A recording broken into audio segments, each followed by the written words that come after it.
Hello everyone, today's tutorial is very interesting and it's about how to edit wedding photos.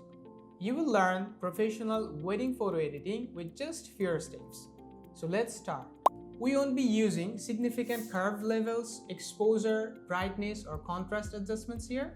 Let's go to the camera raw directly. So first of all, we need to copy the background layer, naming it as camera raw. And then let's go to the filter option and select the camera raw filter. Then you will see this kind of floating interface. Here are many options such as light, color, effects, curve, color mixture, color grading, detail, lens blur, and calibration. Auto black and white and HDR options are at the top of the panel.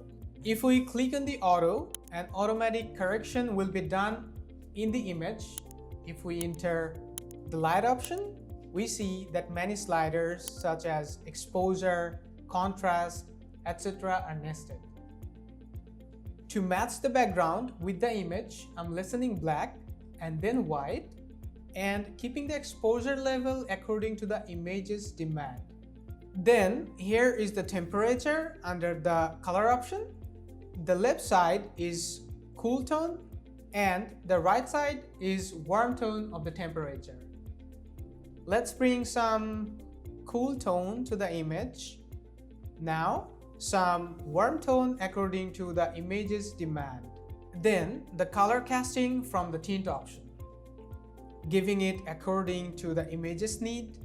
Then the vibrance and saturation. If we make saturation in the negative state, the image would be black and white. If we exaggerate it, then the color will be a bit brighter. Now, we don't need the effects and curve options. Let's go to the color mixture option. There is an orange vibe in the skin. Let's change it.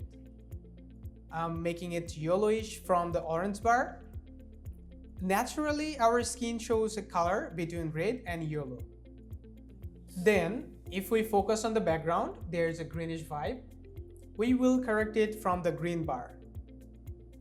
The male in the image is in a blue coat, so we will highlight it from the blue bar. There is a purple glimpse from the bride's white dress, so we will decrease the purpleness to bring proper white from purple bar. Short on time? Check out the quick version of this tutorial, link right here. Then we have the color grading. There are three options in the color grading named midtones, shadows, and highlights. Now, what is a midtone? Midtones represent the middle range of the brightness in an image areas that are neither pure white nor pure black. Then comes shadow. The black or dark areas here are the shadow areas. And the highlights areas are the dresses and skins we are seeing in this image. The main objects in this image, now I'm fixing the midtones. If we go back to the shadows, we will lessen it a bit and increasing the highlights according to the image's demand. So there are some dark areas that are dark in this image, especially in every edge. If we go to the optics, we will see the vignette.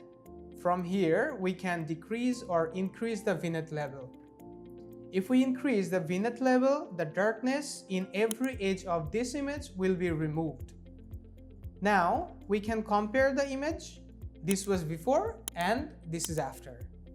Here are some unnecessary colors in the color of the shirt. Let's create a new layer and name it color remove, and we're changing the normal mode to the color mode from here. Now, I'm picking the real skin color with the color picker tool. Then making the opacity 50%. After that, let's remove the necessary colors from the screen, dress, or background, whatever it is. First, we have to pick the main color, then we have to remove the unwanted color with them.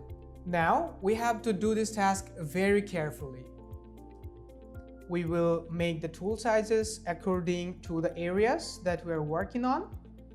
If the tool sizes stays large, it can be problematic. Now I'm checking the before and after I made it. So let's go to the selective color. There is the red option in the color. As the skin is naturally reddish, we can fix this skin color. I'm optimizing the yellow color. We can lighten or darken the image with the black and white color bar. All done. The places a removed color for the image optimization. Now giving this a black mask, removing the white mask. Now brushing those places with the black mask. We can do it easier with the brush tool, or it's totally up to you. I'm grouping all the layers I worked on, naming the layers OK, and labeling it with red color. Now I'm returning to the camera raw layer, and with the retouching tool, I'm removing the dust and unnecessary marks from the image. That's it. Now I'm gonna give you guys some extra tips that separates professional from amateurs. So first, always shoot in RAW. Second, work non-destructively. Third, cull before you edit. Fourth, build and save Photoshop actions. Fifth, calibrate your monitor. Sixth, use smart filters on camera raw. And seventh, know when to outsource. So that's about this video. Hope you liked the video. For more photo and video editing tips, like, subscribe to the channel, and I will see you in the next video.